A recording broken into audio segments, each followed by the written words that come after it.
अकेले का सफर।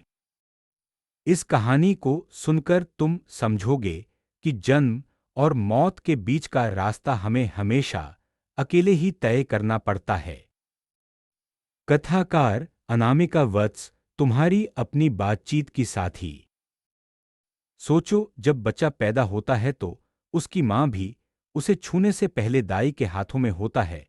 वहीं बूढ़ा आदमी जब मरता है तब परिवार होते हुए भी आखिरी सांस वह अकेला ही लेता है। हमारे बीच एक ऐसा आदमी रहा, अर्जुन। आओ उसकी जिंदगी के पन्ने पलटें ताकि समझ आए कि कर्म का हिसाब कैसे अकेले ही चुकाना पड़ता है। गांव था रामपुर। सूखे की मार झेलता अर्जुन की मां बोली, बेटा जा शहर मेहनत कर, हमारी खेती तो अब कुछ देती नहीं। अर्जुन ने हां भरी। उसकी धुन थी कि किसी तरह माथे का पसीना बिक जाए और घर में खुशी लौट आए। रात की बस में बैठा तो सोचा, एक दिन घर खरीदूंगा, पापा के हाथों से जमीन का मालिकाना फिर से लौटाऊंगा। शहर उतरा तो रिक्शे वाले ने कहा, भैया हाजिरी पूरे दिन की 100 रुपये। अर्जुन ने कंधे उचकाए, उसे मजदूरी चाहिए थी, 100 में भी बहुत लगे। फुटपाथ पर रात गुजारी। अगले दिन निर्माणाधीन बिल्डिंग में ईंट ढोने का काम मिला। पसीने से कपड़े भीगे, पर खुशी थी कि रोटी कमाई से बनती है। एक शाम ठेकेदार ने उसे बुलाया, अर्जुन तू तो ईमानदार लगता है, हमारे यहाँ सरकारी टेंडर में थोड़ा पैसा दबाना है, तू खामोश रहेगा तो तेरी भी झोली भर दूंगा।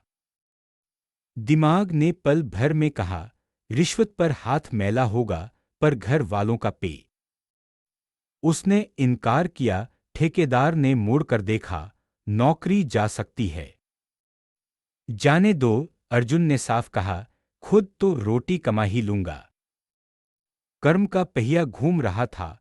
अगले ही महीने सरकारी छापे में ठेकेदार के काले धन का भंडाफोड़ हुआ। ईमानदार मजदूर रह गए, बाकी सब परेशान। अर्जुन की चमड़ी पर धूप तो वैसी ही थी, पर मन हल्का था कि गलत रास्ता नहीं पकड़ा।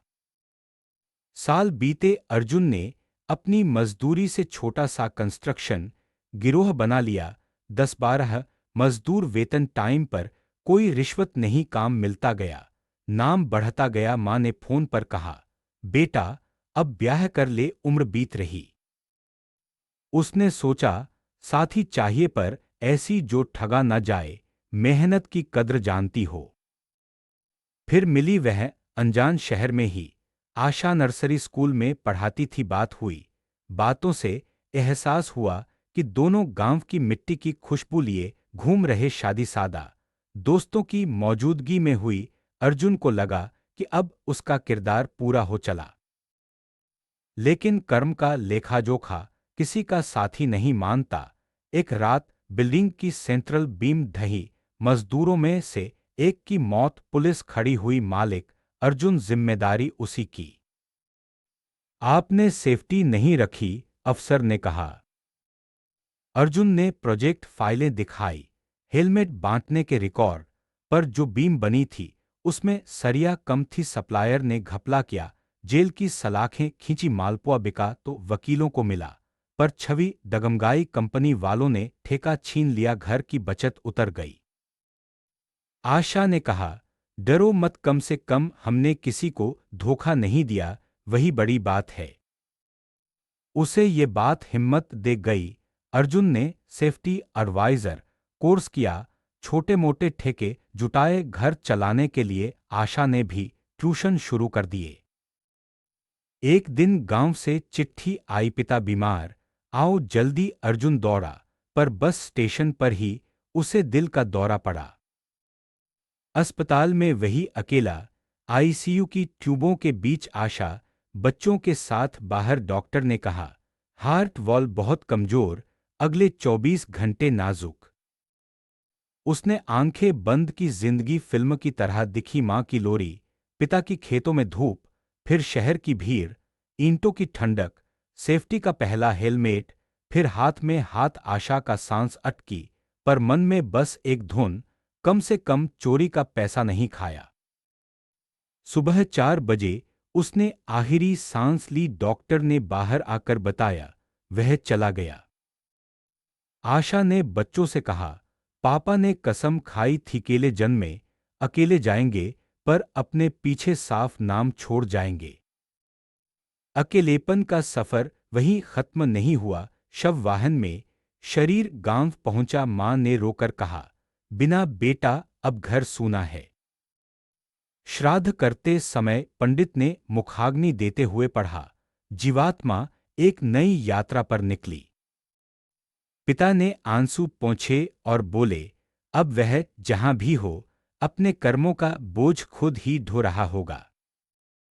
कर्म का हिसाब दफन नहीं होता। शहर में अर्जुन के ईमानदारी के किस्से फैले। एक बड़े कॉन्ट्रैक्टर ने उसके बेटे को इंटर्नशिप दी। आशा ने फैसला किया कि कंपनी का नाम रखेगी अर्जुन बिल्डर्स, ताकि बच्चे समझें कर्म से नाम निकलता है, साथ नहीं जाता कोई भी।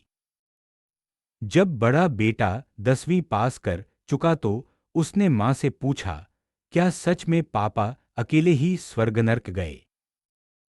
आशा ने मुस्कुराकर कहा, स्वर्ग या नर्क यही बनता है। हर एक छोटे फैसले से उन्होंने जो ईमानदारी चुनी वही उनका स्वर्ग है, और जो लोग धोखा खाते हैं वो यही नर्क महसूस करते हैं। सारांश, जन्म और मौत का दरवाजा सभी को अकेले ही गुजरना पड़ता है। पैसा, रिश्तेदार, रुतबा कुछ भी साथ नहीं जाता। हमारे अच्छे बुरे काम ही हमारे सच्चे साथी हैं। इसलिए हर छोटा फैसला जिम्मेदारी से करो। अगर ईमानदारी से जियो तो चाहे शरीर चला जाए, नाम और प्रेरणा सालों तक लोगों के साथ रहती है। अकेलेपन से मत डरो, अपने कर्मों से डरो, क्योंकि आखिर में वही हमारा असली साथी बनते हैं। अगर वीडियो पसंद आया तो वन वे चैनल को सब्सक्राइब जरूर करें। आपका एक सब्सक्राइब हमारा हौसला बढ़ाता है।